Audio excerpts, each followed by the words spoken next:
नमस्कार साथियों, आपके अपने YouTube चैनल हिंदीपीडिया में एक और प्रश्नोत्तरी के साथ उपस्थित हुए हैं। आज की प्रश्नोत्तरी में बात करने वाले हैं आदिकाल हिंदी साहित्य के महत्वपूर्ण प्रश्नों के बारे में। आइए चलते हैं प्रश्नोत्तरी का पहले प्रश्न पर। बीशल देव रासों का प्रधान रस क्या है? अब बीशल देव रासों का प्रधान रस क्या है? वीर रस, शांत रस, श्रृंगार रस, करुण रस। आपका यहाँ पर सही विकल्प हो जाएगा श्रृंगार रस। सी विकल्प आपका बिल्कुल सही हो जाएगा। इसी तरह से प्रश्नोत्तरी का अगला प्रश्न जो है,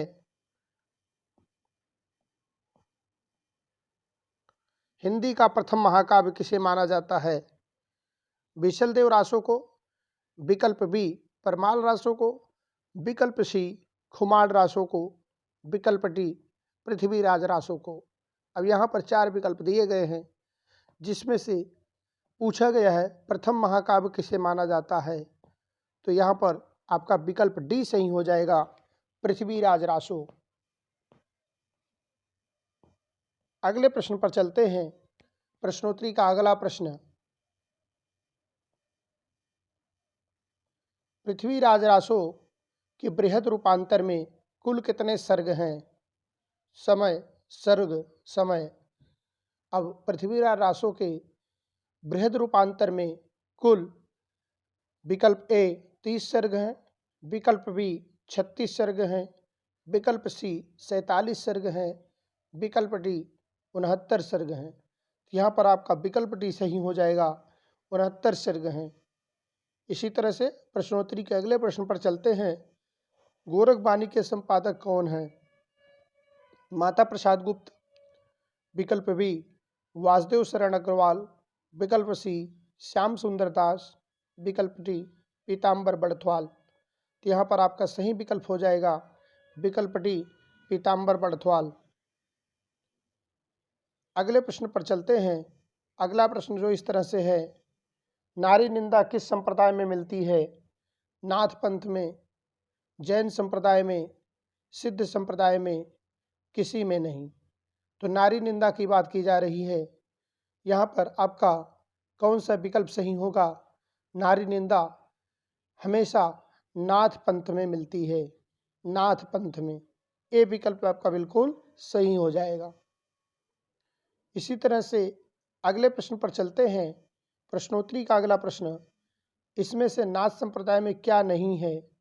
गुरु महिमा, नारी निंदा, इंद्रिय निग्रह, गृहस्थों का आदर।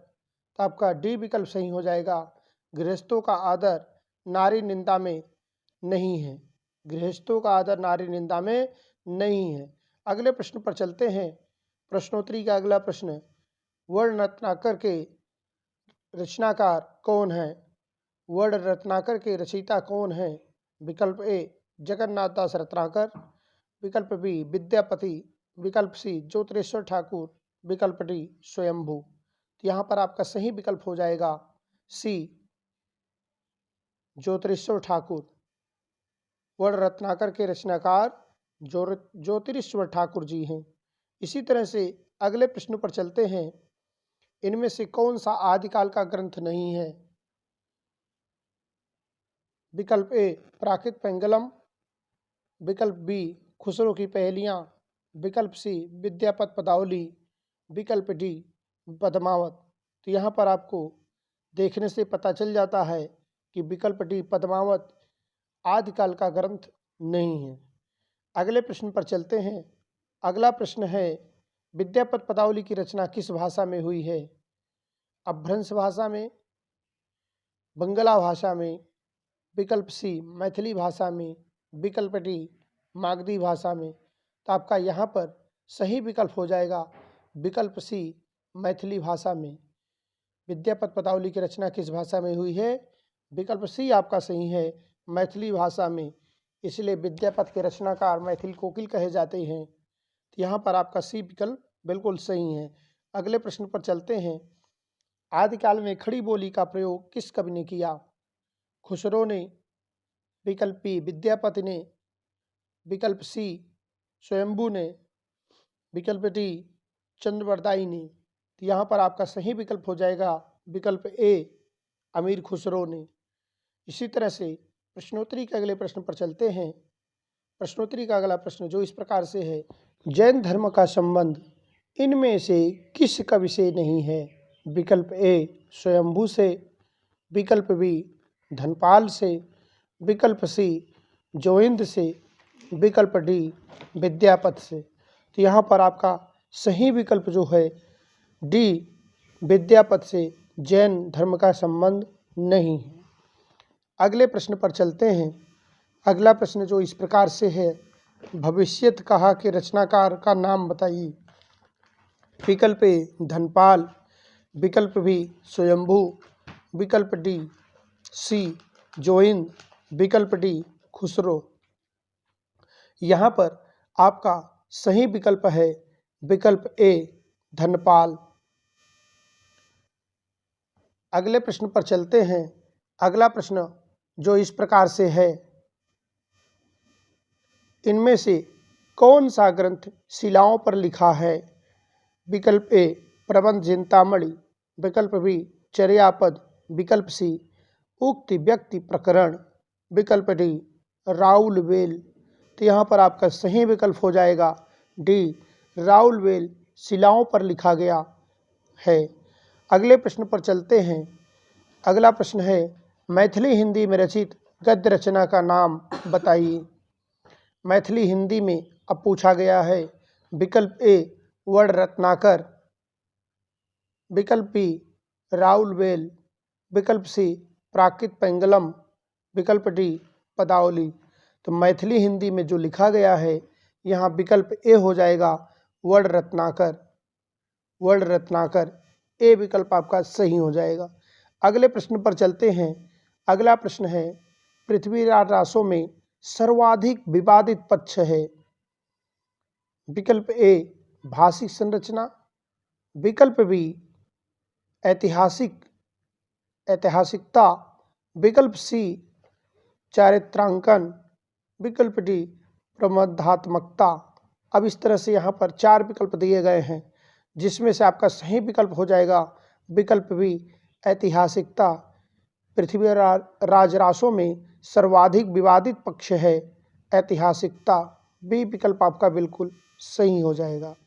अगले प्रश्न पर चलते हैं। अगला प्रश्न है, पाहुड़ दोहा के रचयिता हैं पुष्पदंत, राम सिंह, सरहपा, धनपाल। 4 विकल्प दिए गए हैं, जिसमें से सही विकल्प है बी राम सिंह। अगले प्रश्न पर चलते हैं।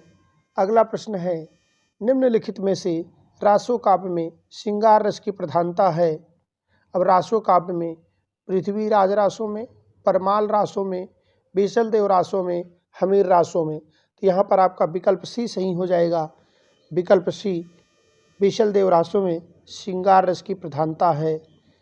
अगले प्रश्न पर चलते हैं। अगला प्रश्न है, राहुल सांकृत्यायन द्वारा संपादित दोहा कोश कवि की रचनाएं संपादित की गई हैं। विकल्प ए सरहपा, विकल्प बी लुइपा, विकल्प सी गोरखनाथ, विकल्प डी जालंधर नाथ। तो यहाँ पर आपका सही विकल्प हो जाएगा ए सरहपा। आपका ए उत्तर सही है। अगले प्रश्न पर चलते हैं। अगला प्रश्न है, आदिकाल में चरित काव्य सर्वाधिक किस साहित्य में रचे गए? जैन साहित्य में, नाथ साहित्य में, रासो साहित्य में, सिद्ध साहित्य में। तो यहाँ पर विकल्प ए आपका सही हो जाएगा। जैन साहित्य में सर्वाधिक चरित काव्य रचे गए। अगले प्रश्न पर चलते हैं। अगला प्रश्न है, चरित काव्य किस छंद में अधिक लिखे गए हैं? दोहा चौपाई छंद में, विकल्प बी कवित्व छंद में, विकल्प सी पद में, विकल्प डी पद्धड़िया में। इस तरह से यहाँ पर 4 विकल्प दिए गए हैं, जिसमें से आपका ए विकल्प सही है। विकल्प ए दोहा चौपाई में आपका ए उत्तर सही हो जाएगा। अगले प्रश्न पर चलते हैं। अगला प्रश्न है, जैन साहित्य में राम कथा किस नाम से स्वयंभू द्वारा लिखी गई? रामचरित से, महापुराण से, पौमचरी नाम से, रामचंद्रिका नाम से। यहाँ पर आपका सी विकल्प सही हो जाएगा। पौमचरी नाम से राम कथा लिखी गई जैन साहित्य में। स्वयंभू द्वारा। इस तरह से अगले प्रश्न पर चलते हैं। प्रश्नोत्तरी का अगला प्रश्न है, अपभ्रंश का वाल्मीकि किस कवि को कहा जाता है? यहाँ पर 4 विकल्प हैं। विकल्प ए पुष्पदंत को, विकल्प बी अब्दुल रहमान को, विकल्प सी स्वयंभू को, विकल्प डी राम सिंह को। तो यहाँ पर सही विकल्प आपका जो है सी स्वयंभू को अपभ्रंश का वाल्मीकि कहा जाता है। विकल्प सी आपका सही उत्तर हो जाएगा। अगले प्रश्न पर चलते हैं। अगला प्रश्न है, ढोला मारूरा दोहा के रचयिता कौन थे? स्वयंभू, राम सिंह, कुशललाभ, कल्लोल।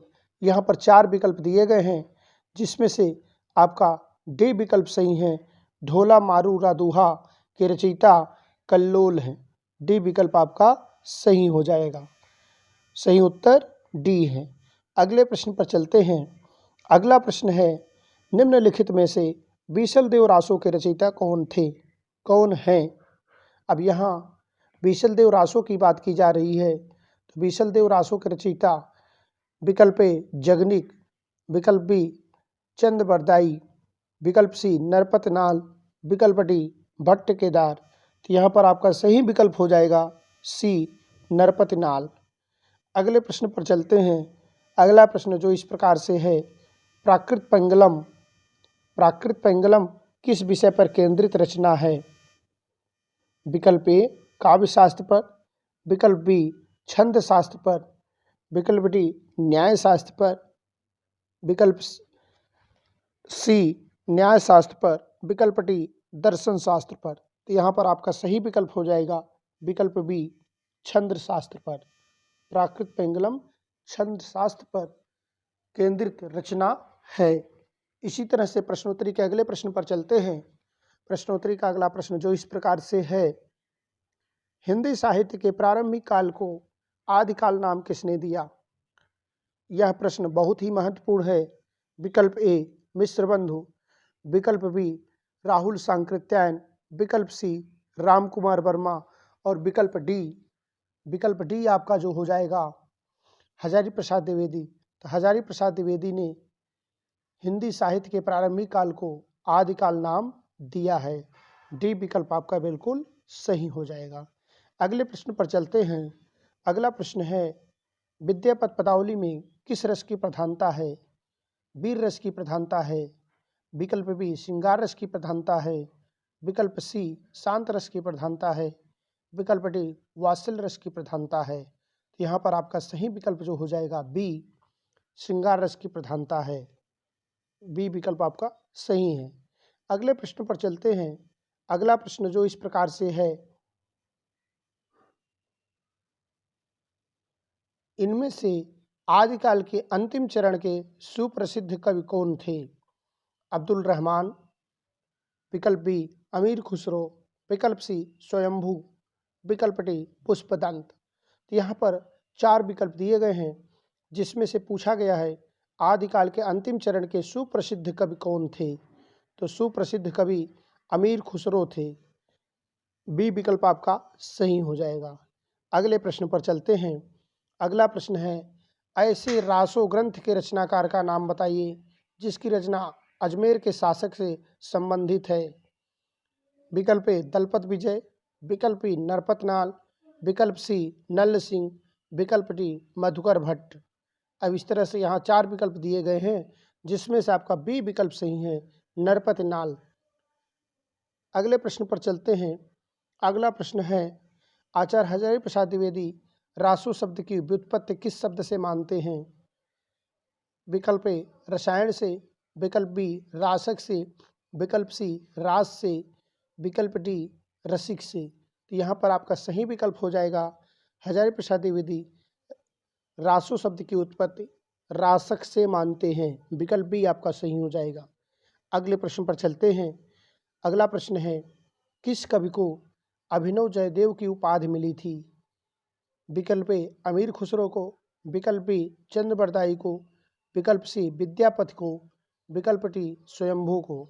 यहाँ पर आपका सही विकल्प जो हो जाएगा सी विद्यापति को। विद्यापति को अभिनव जयदेव की उपाधि मिली है। इस तरह से आज के प्रश्नोत्तरी यही समाप्त करते हैं। प्रश्नोत्तरी आपको अच्छी लगी है, चैनल को सब्सक्राइब करें, वीडियो को लाइक करें और वीडियो को शेयर करें।